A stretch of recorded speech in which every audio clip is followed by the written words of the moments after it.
Y'all laugh.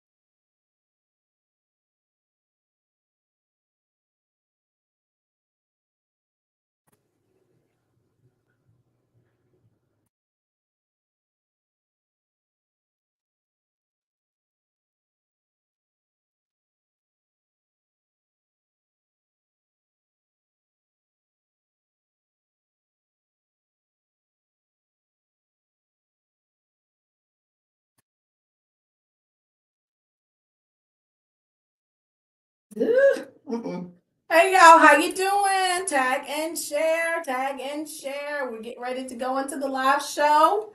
It's Wake Up Wednesdays. Want y'all woke up? We're gonna have a great conversation with one of our community trustees and stewards. You all know him, Mr. Sherwood Brown. So y'all tune in. We're gonna get into some conversations on how y'all can get yourself ready and financially prepared to end this year on the right step. So stay tuned. I know some of us are still recovering from homecoming. So let's try to go ahead and tune in so y'all can get some great information from him to get prepared for your holidays financially and end your year strong. Looking forward to the conversation.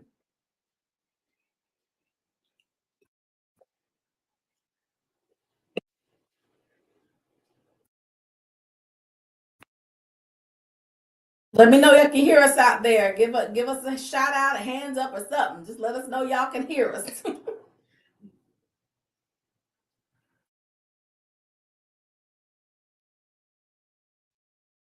Good afternoon, good afternoon, good afternoon. If you're listening in right now, you can hear that I am not the awesome Greg James, Pastor Greg James. This is Christy Henry, and I am your host this afternoon for Wake Up Wednesday. We thank you all for joining in today's broadcast. Listen, lot has happened. Lot has happened this week. Lot has happened this weekend. Lots have happened.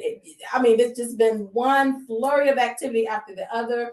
Living in a capital city where you have two winning football teams and a bunch of great high school football and a bunch of just great activity and things that are going on. We are a truly blessed community, even as we work to deal with things in the community that we need to address. We are truly a blessed community. Lots of folks coming to the capital city for one reason or another. I'm looking forward to seeing the economic impact. Lots of transactions happening, lots of stuff being purchased and sold, lots of businesses getting opportunity. And if you're a business and you haven't gotten into the fray, you need to get on deck and get hooked up. Go and see some of these local chambers of commerce, go to some of these workshops and see how you can get plugged into the opportunity that's happening in the capital city. So thank you all, first of all, for tuning in this afternoon to today's Wake Up Wednesday show. We are going to have a fantastic show. And I'm a little geek about this because I know we're going into the holiday season. I know there's a lot. So my husband gave my 4-year-old, not my husband, her grandma gave her a sales paper from Target the other day. And this little girl been rifling through this sales paper like a little grown person. I wish I could show a picture of her going through this sales paper, looking at this newspaper like a grown adult, trying to figure out what all stuff does she want. I'm like, it's October. How they already got these papers? What is going on? So, right. And so, the stuff is happening, the season, 'tis the season. So we want to kick it off today with a conversation about money. I am so pleased to be able to present our guest here today. But I want to give about maybe a couple of seconds of event and what's happening in the capital city in this upcoming month. November is going to be lit. Everything is happening here. We have concerts coming up on the 10th. It's Veterans Day weekend coming up on the weekend of the 11th. It's Family Day and Thanksgiving and happen at the end of the month. We got Miami, the Miami game. Is Miami coming here? Or are we going to them? Miami coming. Miami is coming. Is it this weekend or next weekend?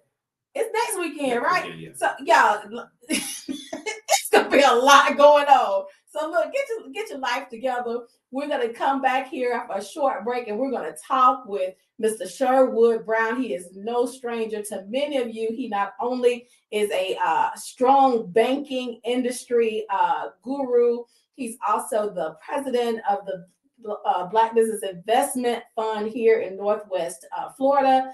And he also has been doing work with New York Life with their insurance company. He's a representative here in our region as well. So I think we're going to have a pretty robust conversation about how to go ahead and get ourselves financially ready to end the year on top. So stay tuned. We'll have a moment's break. And then when we come back, we're going to start our conversation with Mr. Brown here on today's Wake Up Wednesday. Thank you so much for joining us, and we'll be back shortly. All right. Okay. If you're tuned in, listen, lots going on this year, lots going on this month. If you're a small business and you have product to sell, we want to direct you to Family Day. I think it's Family Day in Leon County. I put the website on here. If you're a small business and you have things to sell, we want you at Family Day. There's a link. You can register to be a small business that is at that event. That's on the day after Thanksgiving now. It'll be at Railroad Square. We want you there. We'll put some comments in the chat, and we'll post some post shows so that you can know that. Also, we're looking for sponsors. Got some sponsorship opportunities for the 50 Years of Hip Hop celebration coming up. That's going to be on November 10th. Hey, we need 20 small businesses to contribute $1,000 today. We'll make sure that you have ads on rotation. We'll make sure that you have the ability to be visible at this landmark event in our community. If you're interested in that opportunity, please make sure that you inbox us, inbox Pastor James, inbox.d, inbox the group so that they will know that you're interested in that opportunity. Again, we just need 20 small businesses to pitch us $1,000 in sponsorship. Going to be an amazing crowd. We're going to honor T-Pain in person. T-Pain coming in person. So we're coming back on. Good morning, good afternoon. And as you can see, it's already been a day because I can't distinguish the morning from the afternoon. It's been an awesome week of activity. We just finished homecoming, which to me, I think was a landmark homecoming, even though I think that there was probably about 200 people in the parade. I think somebody said at the last count it was 150 registrants for the parade, but everybody was just so happy to be there. My husband woke me up at 6 o'clock in the morning trying to get there on time. You know, it just was a lot going. It was a lot. But you know what this spells for our community, with all the excitements around the university, with all the excitement around the winning seasons that our teams have, with all the excitement around events that are coming to our community, it spells prosperity for our community. Well, you know, it's one thing to make money, but what you do with the money that you make really is key. And the key to longevity and sustainable financial viability. So today I am really excited to have a good friend of mine. I call him my community elder, Mr. Brown, because he always coming with the fast gospel facts about how you need to handle your money and how you should handle your money. But we are so pleased to have you here, Mr. Brown. He is a financial services professional with New York Life and is the president of the Northwest Florida Black Business Investment Corporation.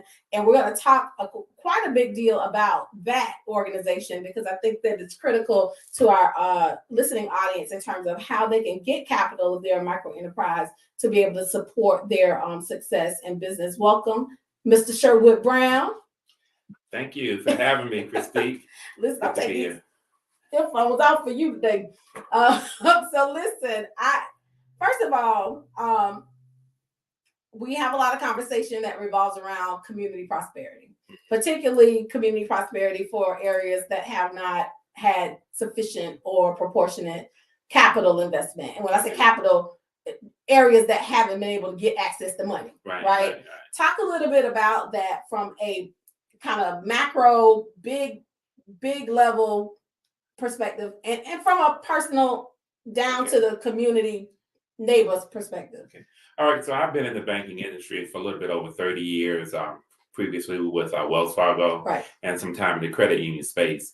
And for a large part of that time, I was on the board of the Northwest Florida Black Business Investment Corporation. And what our focus has been and still is to help those African American owned businesses, in this case in Northwest Florida Panhandle, get access to capital. Right. We started out by giving them loan guarantees to where they could go to a bank and say, if the bank said, we would give you the loan, but because of this, we can't do it, we would come in with that guarantee.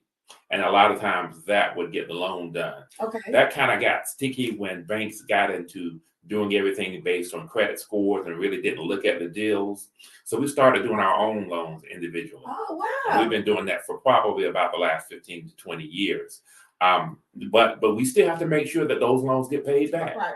You know, that's how we manage to stay in businesses to follow through, because it's not just a one grant. You get it, you give out the money. You know, we want to keep our operations going. And so we participated in a microloan program with the Big Bend Minority Chamber. We loaned out about $209,000. We were only supposed to do 200. We went over a little bit, but we've loaned that out, and most of those loans have paid back. Most. Now I will tell you, it's a different mindset because me being a banker, I would make loans and I wouldn't worry about them. But with BBIC loans, I have to call on the people every month. So it's a little different for our people, but we're going to get there. We're going to get there. But I know you wanted me to kind of deal with, you know, what can we do getting ready towards the end of the year? What kind of things can we look out for? And you mentioned something earlier about the festivities that happen over the weekend. And my concern as a local trustee, if you will, is how much of that money is staying in Tallahassee? Oh, wait a minute. I think people need to hear you repeat that point. Yeah. How much of that money is staying in Tallahassee? You know, and President Robinson throws hints at this, and I don't know if people are getting it, but when you walk up and down Perry Street, how many of those vendors are from Tallahassee or North Florida for that fact? You know, I'm not, you know, I want to see any Black business in America do well. I'm not against that.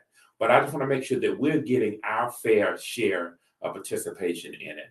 Now, I do recognize that the homeowners or the people who own that property, they make money. That's right. They With may the parking, charge that's whatever right. whatever they charge. I don't even know. I probably need to investigate that. But a lot of those vendors, they come up here for these family games and they go back. They don't pay any taxes here locally. Hopefully they get a hotel room. Maybe they get a hotel room when they come. But that money comes up and leaves. And so what I challenge, and I called some of my clients who have food trucks and what have you. I said, I know you did good last weekend. They said, no, I couldn't get access. You know, so we need to focus on that. You know, a lot of things are coming, and one of my big, I even mentioned it this morning on a Hallelujah Morning Show, this North Florida Fair. When those people take your money up out of here on the 12th, because it's coming to Tallahassee, but that money leaves. You know, now there are some nonprofits who do some selling at the fair. I think some vending, and kudos to you. And I encourage many to do that. But we need to pay attention to how much of it leaves town, because I want to see there shouldn't be a restaurant owner or anybody who has a ware that they sell they shouldn't be hurt at the end of the year. All these things are happening. We got a bonus coming. The SWAC championship is coming to Tallahassee on December 2nd. That's a bonus game. I want to make sure these local businesses take advantage of that. How can they get a spot on Perry Street or somewhere like that to take advantage of it? Because they're going to be here, you know. So I think that you bring up a huge point, because again, that's what we accuse local government of, right? That investment happens in the community, but the community doesn't benefit, right? The community doesn't have access to benefit from it. But to see it kind of framed this way, first of all, the great thing is that people do see value in the things that are happening, the reach that, you know, however many people came this weekend. I think how many people? 200. How many people came this weekend in Tallahassee? I know there wasn't nowhere to stay. I think the data will be coming out. Yes. But, you know, you have, you know, hundreds of thousands of people that are coming through this community, which if you look at the average spend that they make in this community, not including hotel and transportation. Right. If you look at the spend for food, you look at the spend for, you know, ancillary purchasing, you know, you're looking at anywhere roughly from $250 to $400 per weekend, you know, on average. Now, I'm not talking about those that be straight balling and they spend, you know, for everybody. But I think that when you look at that, if you multiply that by the number of people who come, it's a huge economic drive. It's a huge economic impact. And to have a food truck or a business that sells something, Right. not have a stoop somewhere where they can say, "Hey, I'm here. Hey, come buy this from me. Hey, I have this product." Because I know I bought T-shirts, I bought food, I bought all kinds of stuff. I bought fans. I bought 2 fans for $45. I bought two fans. But what I tell you, to ask the business, where you from? I think that's important. And like I said, I'm not knocking it. I want any black business, any business really, to do Mm, well. mm. How much of it is staying here? And I will tell you, when we finished the parade, there was a lady setting up, and I know she was local. She was selling sweet potato pies. I'm a diabetic. I don't need no sweet potato pie, but I bought that sweet potato pie because that lady, that may be what it takes to help her pay her rent next. That's true. So I want to help her. Yep. Yep. And she, like I said, I knew she was local, so I want to help her. But we got to really focus on that. And I'm saying, not knocking the folk that are coming from out of town, but making sure that we are participating in this gig economy. Mm. Gig economy. That's important. So, what's a gig economy? Gig economy is really when you have a gig, something that you do that you can make money doing it legally. The gig economy. And you think about it, had all those people in town. If you're an Uber driver, right, you should have been driving last weekend. Yes, because sir. A lot of people were here. They need, and you may have to drive that late shift, and they're coming from the nightclub and stuff. But that's where you can make your money. And that's one thing that I alluded to earlier. As you come in toward the end of the year, if you want to have a big Thanksgiving, if you want to have a big Christmas, and you did not budget for it earlier this year, now if you budgeted for it, you got the money, have at it. But if you didn't budget for it, maybe you need to do something to bring in more money during the season so that you can spend more. If you want to have a big Christmas, like for example, you can fry a turkey and you do a good job frying a turkey. I'm sure it's about 3 or 4 other people need a turkey fried. Fry some more. That's gig economy. Fry some more turkeys, make some more money to do what you need to do. Many things that can be done. Decorating Christmas houses. Some people are good at decorating for houses. That's a business. And there are businesses that do that. But how many of them look like you and I? Yeah. So, turn up the south side, maybe take a one street in the south side, and you use that as your pet street.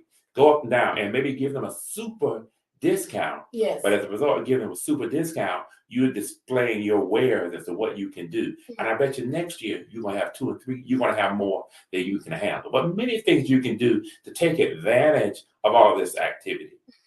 Ride, I want to make sure we're riding the wave of the success of FSU's football, FAMU's football, FAMU in general. I'm a rattler to my heart, but I want to make sure that we're benefiting from it. Yes. You can ask some of these vendors, did they even attend FAMU?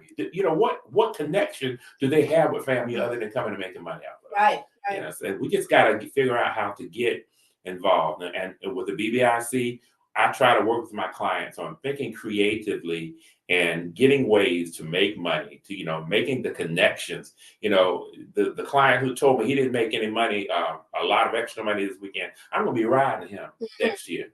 That you need to do this, you need to do that, because the opportunities are there. That's right. I'll be dog if I'm going to have somebody come from Miami and make more money than me, and I'm sitting right up here all year long. That don't make sense to me. So that kind of intentionality is very important to address, because again, we have a lot. We are a gig economy. Mm-hmm. We have a lot of festivals here. We have a lot of besides football season, we have basketball season. Right. We have different types of other performance sports here. We have different types of signature events that happen every year. Yeah. And when you talk about people locally trying to get their stand, right? Have their stand at this event, usually there's a fee associated with it. That's true. Right?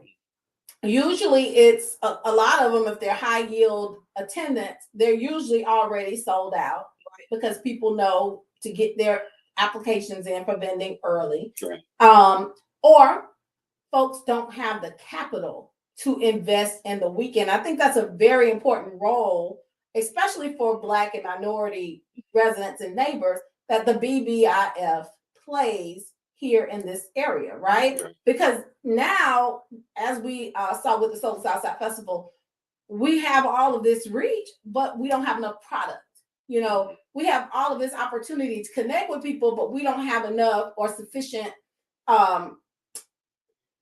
sufficient inventory Okay. to satisfy the potential demand that would come as a result of this festival. Talk a little bit about the business planning aspect of the gig economy that you just kind of brought up, because this is a really important conversation that I don't think people are really having, and it hits home to regular folk. Mm-hmm. I think you do have to. You may not know how you're going to blow up. So you don't want to walk away with too much inventory. That you expect this and you get that, but you have to plan for it. Right. And maybe your first year you do it, you're gauging it, and maybe you plan for. A lot of times the event planner can tell you how many people they're expecting. Right. So you can get an idea of what you need to come with. And I think one year with the Soul South Side, we actually did a micro loan program, Sure. but I didn't do any loans. Right. But we put it out there Right. that people could get the money to do whatever they need to do to get the capital. Take advantage of those things. That's right. It all boils down to planning. Most events that happen in Tallahassee, you know about them way in advance. That's right. Start planning for it now. You know already. Okay, homecoming is coming sometime next fall. We don't know when, but Right. it's coming sometime next fall. You'll know in the spring when it's coming. You know what? Start setting aside. Mhm. Start, get in there with athletics and see, hey, how can I get a spot right in front of Al Lawson Center? Mhm. How can I be on One-ish Way? What do I need to do? Say that now. Don't wait until 2 weeks from now, because I'm telling you, the folk who were there this year, they probably already booked for next year. Absolutely. So, absolutely. but you have to squeeze in there, and don't be afraid to be a squeaky wheel. Right. I'm tired of that business always calling us trying to get in. That's how you do it. That's right. And eventually, what's going to happen is somebody going to fall by the wayside. You can jump in. That's right. But if you wait until the last minute every year, they're not taking you seriously. So I think that's an important point to bring up in terms of the planning, right? Because as you know, well-planned events have a well-planned marketing arm that is, saturating the community with, hey, we're doing this here. Hey, this is happening, right? So inherent events like homecoming that happen every year, they did a massive, amazing job with pushing the message out. People were anticipatory. They were, planning their weekend in Tallahassee. People were posting. They were on the way to Tallahassee. It was amazing, right? Because the marketing aspect was there. And you're absolutely correct. An organization that does an event every year should be able to give you some type of estimation of reach based upon that commitment to marketing. Talk a little bit about how people, because we're really talking, I think the gig economy is where we're at, right? There was a report that just came out from the American, I'm gonna mess these people organization up in a minute, but it deals with the arts, and they were talking about the economic impact of cultural events. Okay. And they're going to have a couple of other reports. Shout out to Kathleen Spearhart over at COCA and all the folks that came out for that event and that presentation. But it talked about how cultural events are a significant driver of economic vitality within communities. And but how people are notified, how people are engaged, how people plan for their engagement with these events is key. It's critical. It's critical. It's critical. Yeah. And basically just getting on the calendar and know when things happen. Now, I will tell you something. There are some things that are unexpected. Like we didn't know how that FAMU was going to do as well this year. Now we kind of had a feeling once Dion moved on that we would, but we didn't know. So the SWAC thing coming up on December 2nd, that's a new thing. So you got to be able to adjust. Didn't know FSU was going to do that well this year. Got to be willing to adjust and get some of that money too. Right. And I appreciate those people who I'm not going to say bootleg, but they set up their wares. Like there's nothing stopping you from walking down the street selling candy apples. That's right. But you make money selling candied apples. So do that until you can get a spot and do it big time. But you do that until you grow. Because a lot of times when people come to me for a loan and they say they want to do anything where they sell something, I ask the question, anybody can make a hamburger. What's so special about your hamburger? Anybody can make that. What's so special about yours? But if you've done it on a small scale, right. you say, oh, well, I sold 1,000 candied apples at the University of Miami game. Yes. Hint, that's coming soon. I sold 1,000 candy apples in 3 hours. Oh, nice. Oh yeah. Yeah. You got something there. There's something you can do Uh-huh. that builds upon something. Right. A lot happening. I just want people to take advantage. And one thing I would caution people about, because so much is happening, don't blow your budget trying to participate in everything if you don't have it. Yeah. There's a lot. There's a lot of things. I remember one of my banking clients telling me he owned a daycare, and he said it's a cycle every year, and it starts somewhere around FAMU's homecoming or the North Florida Fair, right, where people literally go to those events and they spend their child care money. So he said he has a lot of delinquencies in November, December, and January. You know what they're trying to catch up? They'll catch up when they get their tax refund, which is February, March. That's a vicious cycle. What's going to happen if you keep that process going on and you stop having children? By the time they grow, that won't work because you won't get that big refund.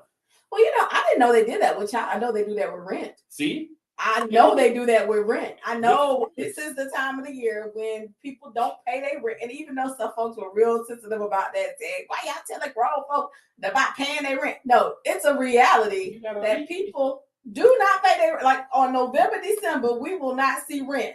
But January, we'll see big checks come in for rent that has not been paid in November and December. And I think that speaks well to what you're saying in terms of financial planning, which we'll get a lot into after this break here. Okay. If you're tuned in right now, we are talking to one of our community trustees, Mr. Sherwood Brown. We're talking financial fitness, getting your financial house in order to end the year on top.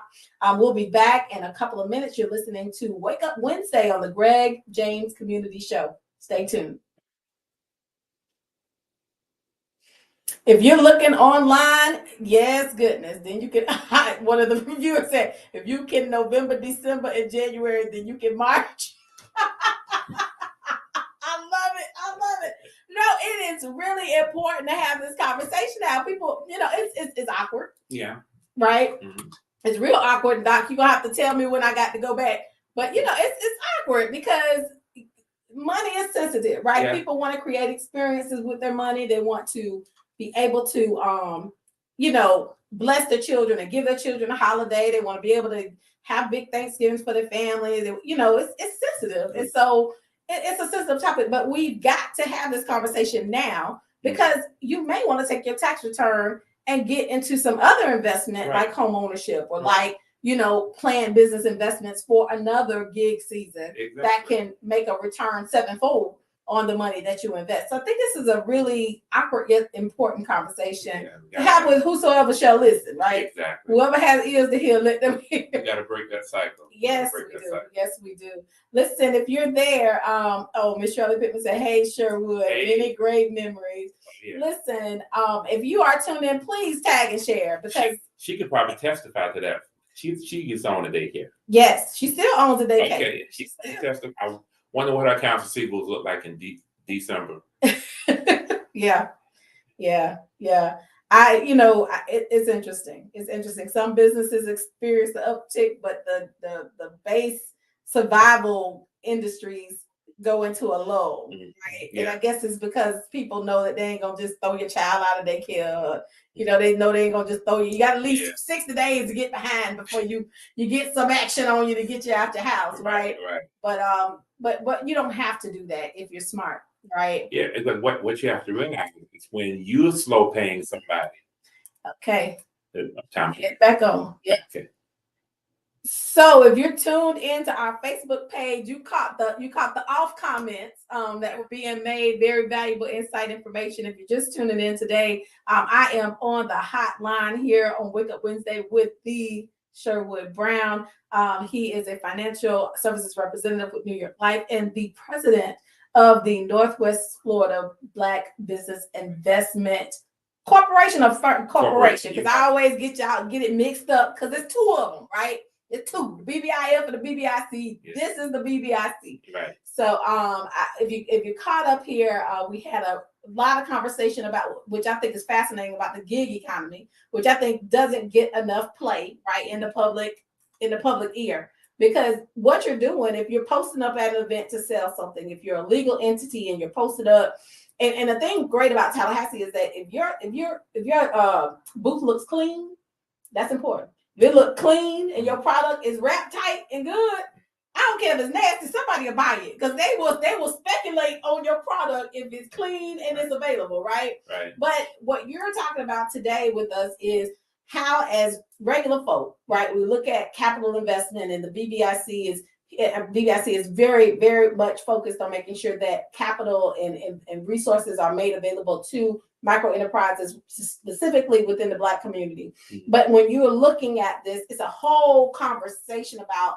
mentality as it relates to finances, financial capability, financial commitments, making sure that people are paying what they need to pay on a regular basis while saving up and being proactive to make sure that they have resources for the holidays, or they're cooperatively arriving at the holidays where they don't have to make such a big investment. Right. Let's talk about these financial behaviors that you've seen in our community. Some things that we need. We know some of the stuff, right? Mm-hmm. But what are some things, some financial behaviors or some cultural behaviors that we need to be mindful of as we move into the holiday season? And the thing that we need to avoid is not ignoring the basics. Yes. For the special stuff, because it creates a vicious cycle. And like I said, you slow down November, December on paying people because you want to do all those other things, and then you're waiting on that tax refund. But and as you alluded to, the tax refund is you're never able to get ahead of the game because you're so busy backtracking. Yes. What is the solution? I hear people say all the time. You've heard people say, "I'm a widow on a fixed income." Yes. But you know what? If you work a job and you're salaried or you get X amount of hours and that's all you get, aren't you on a fixed income as well? What's the difference between a widow on a fixed income and a person working a job on a fixed income? Nothing. So, and I've always been a proponent, and probably more to my harm, of multiple streams of income. Exactly. I've always been a proponent of that. Even when I was in banking, I was doing taxes. And I'm not Jamaican. But I just believe in having multiple streams of income. Okay. Because otherwise, you're gonna be, if all you're getting is your $50,000 a year, that's all you get. That's the only box you can deal with. Inflation is high. What are you gonna do when it gets higher? You got to have multiple streams of income. So I always encourage people: if you got a talent, whatever your talent it is, now don't get fired off your regular job. That part. But you need to create some kind of way to monetize that talent to support you so that you have multiple streams of income. That's right. If one source goes down, because doing taxes, that's big January through May, and I don't know if people file late, so it could go to October, but when that goes away, there's something else going on. That's right. You got to have those multiple streams. I could not have made it without multiple streams of income. Now, my wife works, but her money is her money, But anyway, you got to have those multiple streams.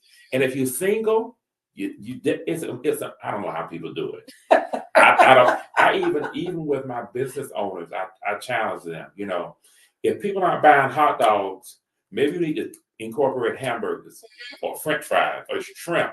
Because you got to diversify. That's right. I mean, when dealing with investments with people, we tell people all the time, diversify your portfolio.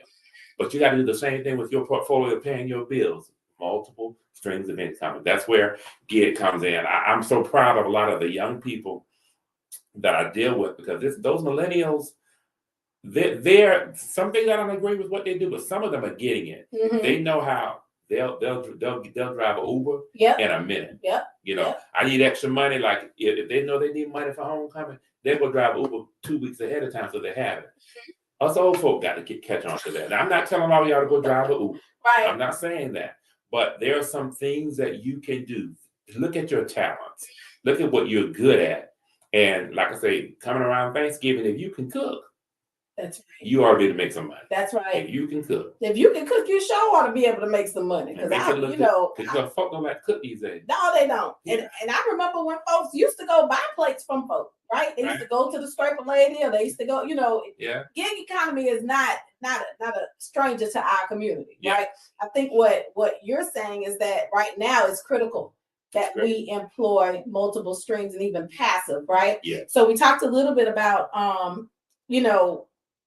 getting the tax return. You know, we talked a little bit about how we ought to maneuver ourselves in terms of our financial planning so that when we get the tax return, we can use the tax return to create either passive income or invest in something that can yield value for us over time, which is usually maybe a vehicle like real estate or some other type of venue. Can you talk to folks? And I know it's weird with real estate now because everything's so high, Yes. right?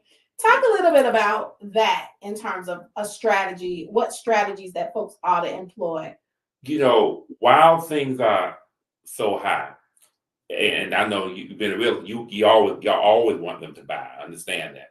But maybe what you need to do is stash your cash because eventually everything moves in a cycle. And eventually that thing is going to turn and there are going to be some great deals out there. Mhm. What may push it is interest rates have been at an all-time high for what past 2 or 3 years coming Right. out of COVID.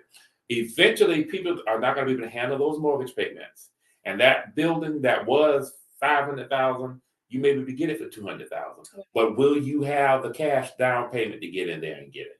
So maybe now is the time to be stashing that cash, perhaps making your credit situation available so that you can get the loan quickly Mhm. and take advantage of it because the opportunities are coming. Yes. The opportunities are coming in, and we saw it in 2008 Yep. when when the real estate market crashed, and folk who had cash, they became millionaires That's because they right. was able to swoop in there and get those complexes and move on. But maybe you start at your small level. Maybe you can't get a $1 million complex for 200,000. You don't have 200,000, but who knows? Maybe you get something for 20,000. That's right.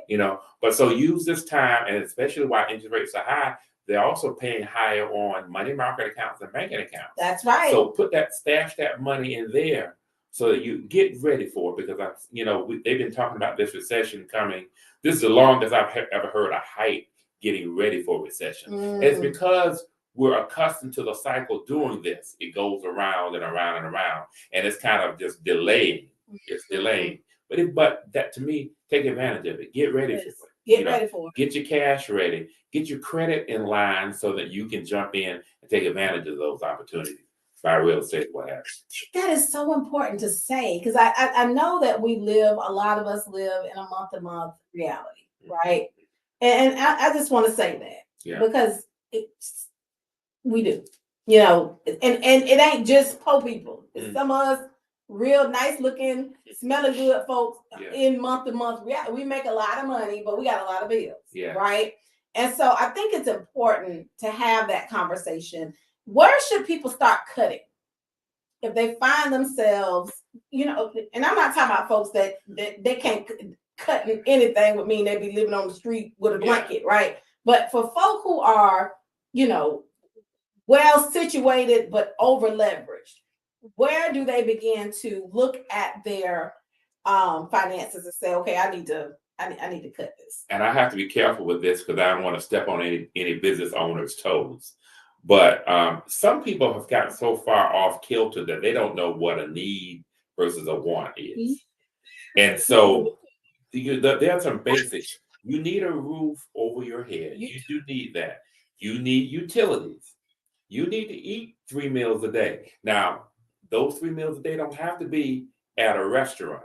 Those 3 meals, you can get in there and cook something. You can cook something. So you gotta look at the basics of what I need, and then really start looking at what can I do without. What can be. We don't realize it, but you got cable, and then you got Netflix, and then you got Hulu, and all those subscriptions and it's just TV. But do you need all of those? That's right. Those are things that you can cut. Maybe you don't need to go to I'm not knocking hair salons, or maybe you don't need to go every week. Maybe you can get away with twice or once a month. Maybe. But I do know that my hairdressers depend on their income. I do know that. But you kind of have to weigh that. Another thing, the approach that I think we should take is, write the vision, make it plain. You need to write down where your money's going. Where the money's going. And I tell people, I've never run into an able-bodied person who I could not figure out a budget for. Now, I may tell them to cut things that they don't necessarily want to cut, but if they cut it, they can make it. And understand, and you may not be pulling back forever. The key is, the one thing you got to do is get the debt down. Yes. Once you get out of debt, a lot of these things you want to do, you can do because you don't have debt. A lot of folks don't realize how much, interest. This is how I make my money. Made my money as a banker, charging interest, but it's the enemy of wealth. Now that's how the lender. So let's go back to that now. Mhm. You said interest is the enemy of wealth, right? Yes. So that means interest you pay. But Interest if you you pay. are charging interest, The borrower is servant to the lender. come on now, So now, if you're the lender, Y'all better y'all pick that up. Did y'all hear that? The Yes. borrower is servant to the the lender, lender. he's the one making the money.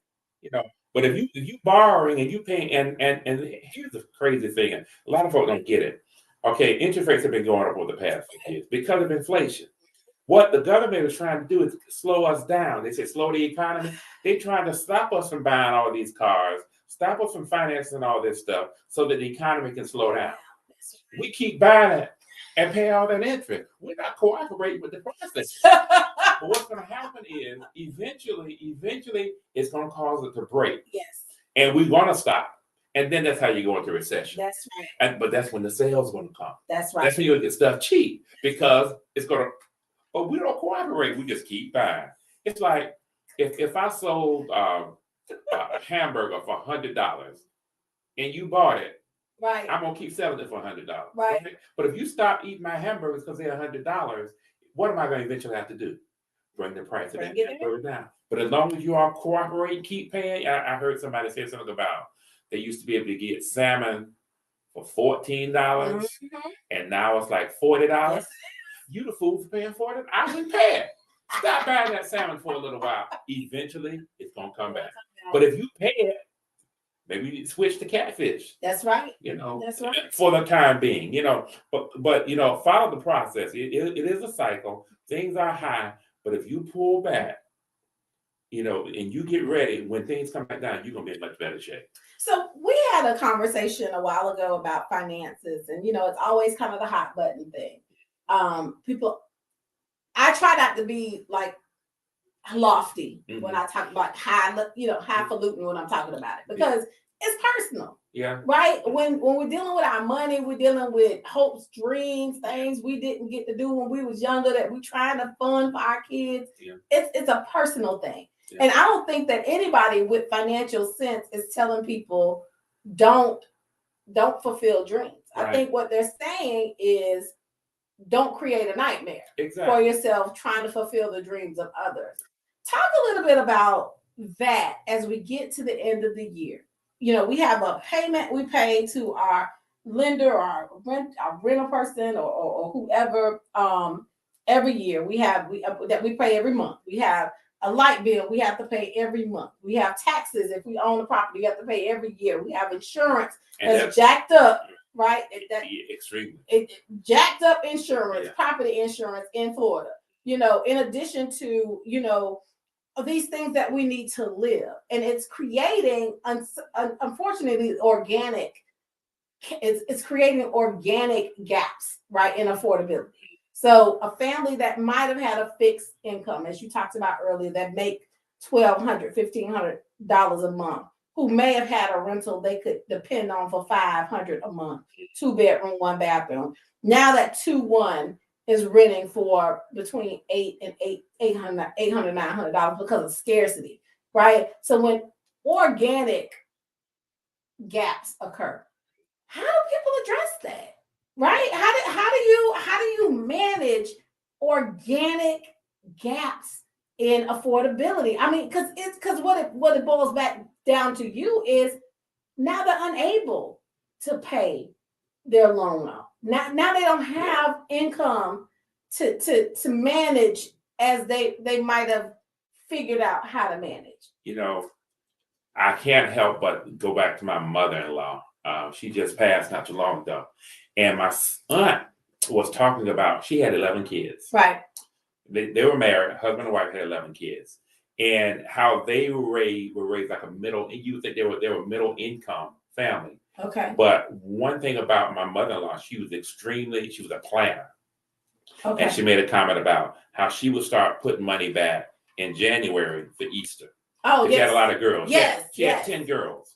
So she would start getting ready for Easter in January. Mm. So what you got to be, we have to be more strategic. Yes. And that's a word we use like strategic. When things, use a strategy to make this happen. I don't have, the price of this is up. So what am I going to do? You may need to learn how to sew.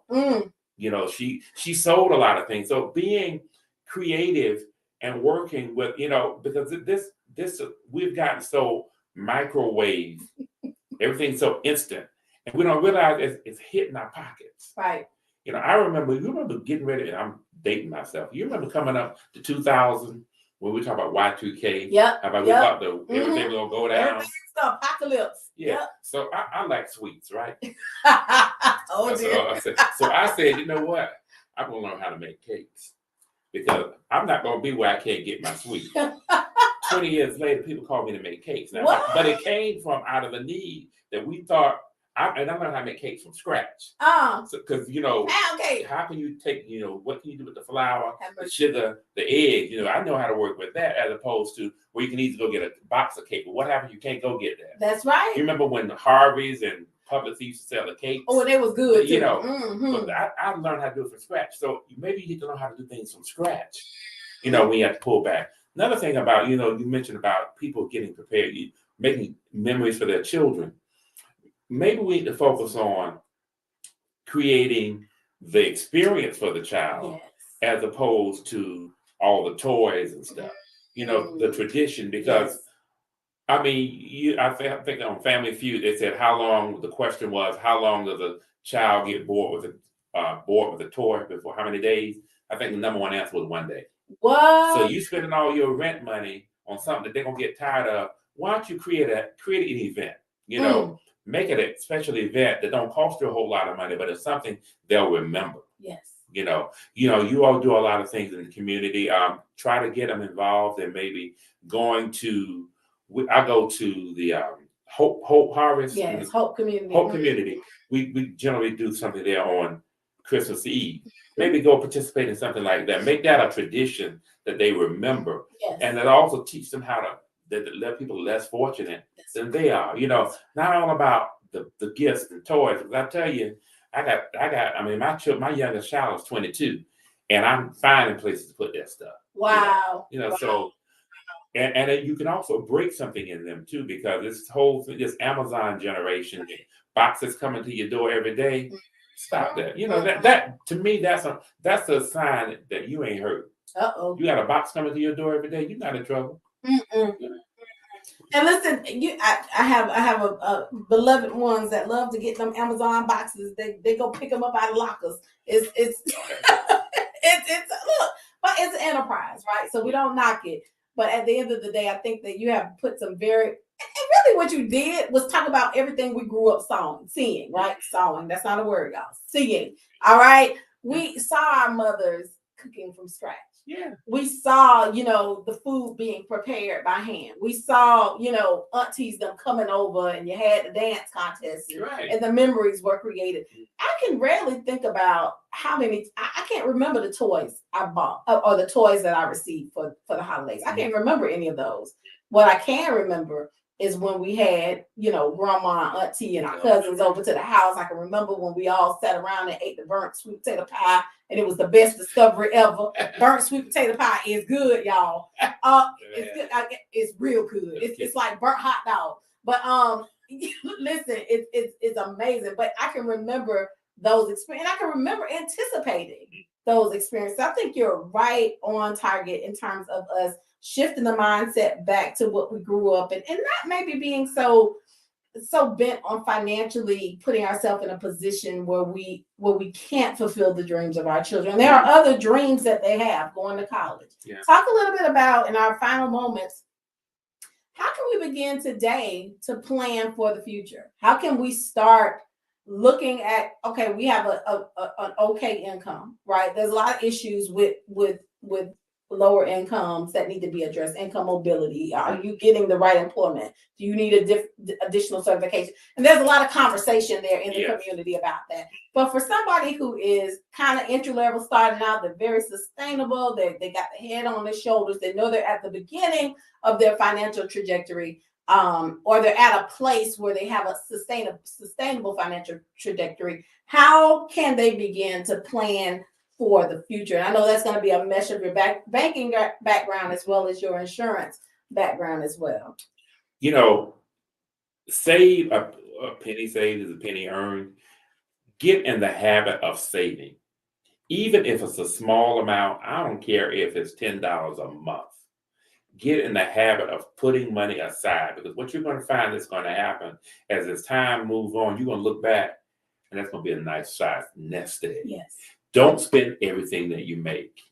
And even at whatever level you may be. And I remember one of my 100 Black Men brothers told me one time years ago, he said, you're not going to always have to be buying a new washer, a new dryer. Eventually, you're going to get to a place to where a lot of things are going to be paid off. And we don't see it a lot of times when we're younger. We're thinking, I'm always going to be scrapping. But see, here's the thing. The reason why you want to get in the habit of saving now while you're young and while you're starting out is because the time value of money. That money is working for you. Yes. And that's however you choose to do it, whether or not it's a whole life insurance policy. I don't care if it's a savings account in your local credit union. Yes. Get in the habit of building, of saving, setting money aside. And that's going to make the difference down the road. Yes. And it also is the antithesis of getting in debt. Because if you learn how to save for stuff, you don't have to finance everything. And that makes your dollar go further. That's right. I can't stress that enough. Yes. It is. And I even saw when I became a certified financial planner, I saw my loan volume decreased because I saw as a lender, because I saw what debt was doing to people. So I would always try to stir people as you need to figure out how to make this work and not take this loan. And that bankers don't want to hear that. They want people to be in debt, be in bondage. But I want people to be free. Yes. Yes.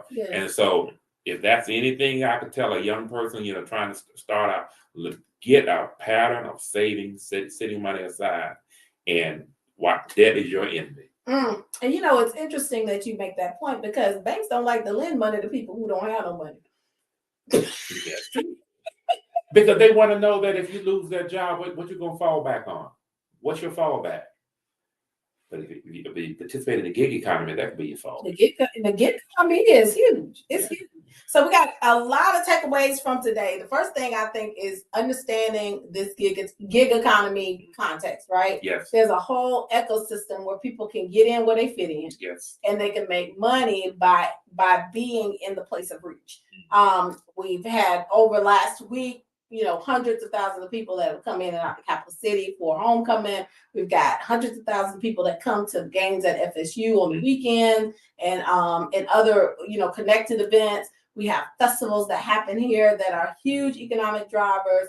Springtime is whatever y'all want to say about springtime. Springtime brings in hundreds of thousands of people to the capital city, in addition to other festivals that happen in the community. Understanding how to get in, how to find a place in those festivals. Winterfest is coming up with the city of Tallahassee. It's a huge all hands on deck event that's coming up that the city sponsors.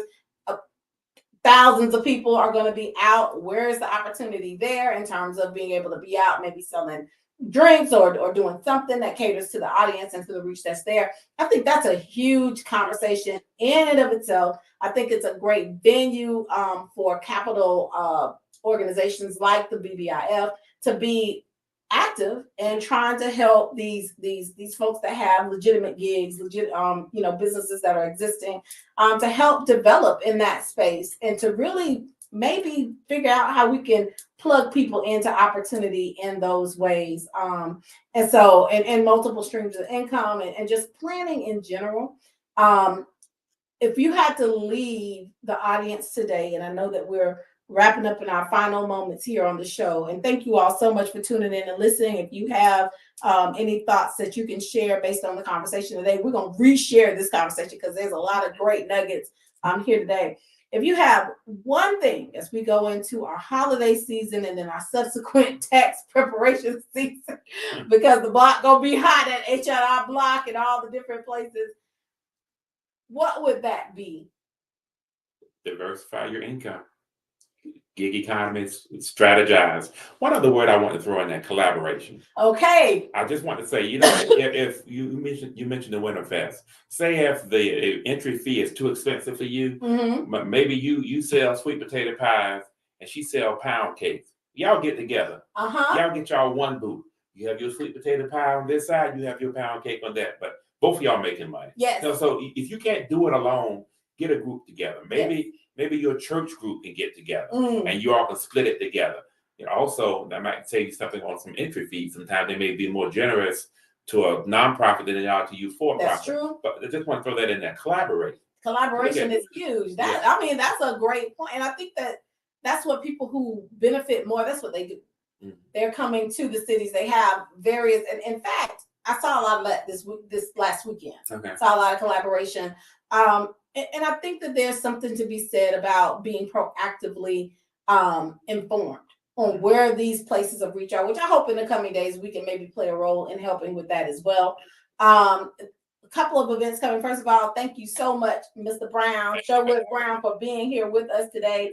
This is the first rung of a very necessary conversation. We hope to plug in some financial planning, financial empowerment conversations in the next couple of weeks, because sometimes you can hear it, but you kind of need to hear it over and over again a little bit, right? Yeah, you're right. Yeah, repetition is good. Also, want y'all so y'all can thank Mr. Brown and contact Mr. Brown, because he is online. He is available. He's accessible. You can hit him up on LinkedIn, Facebook, all of the social media platforms. We live now. He's live now, talking on his computer. So we want to make sure y'all have access to him. But also keep in mind events that are coming up in November. We got the 50 years of hip hop. That's coming up on the 10th of November. It's going to be all the way live on Veterans Weekend in Tallahassee. You got the Miami game coming up. You have Family Day coming up the day after Thanksgiving. And multiple events that are going to be happening the week of to support and help families who may be experiencing some help, who need some help around Thanksgiving. So stay tuned. We'll be here for you. And we thank y'all so much for tuning in to this Wake Up Wednesday edition. Again, I'm so glad that Pastor James has given me the opportunity to sit in his stead today. He'll be returning next week. And again, we hope that you all are safe and want you all to be blessed and to take care of one another. Look forward to seeing y'all next week.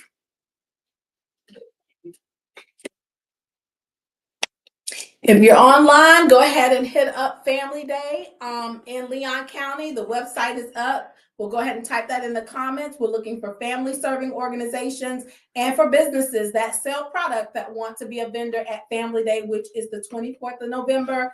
We have limited slots available. Please let us know if you're interested, and we look forward to seeing you there. Y'all take care of each other, and we will see you all next week on Wake Up Wednesdays, the Greg James Community Show.